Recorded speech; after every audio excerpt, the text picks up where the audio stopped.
qo'shni uyini qaranglar. Endi meni uyimni qaranglar. Endi buni qaranglar do'stlar, 2 etajli qilib tomlarni bekitib bo'ldim. Men 1 etajga 2 xonali uy soldim. U hali ham chala bo'layapti. Hattoki devori paxsalicha qolib ketdi. Endi yonishga hojati yo'q do'stlar.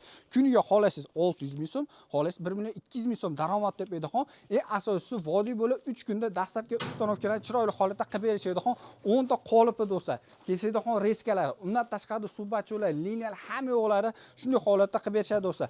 Buni eng arzon narxi keladigan bo'lsa 1,5 ming dollardan boshlanadi. Ag'uy qolib ketaveradi. Bundan chiqayotgan mahsulotni do'stlar har qanaqangi turdagi qurilish kompaniyalari qurilish ishlariga ishlatsa ham bo'laveradi. Bu gazoblok hisoblanadi.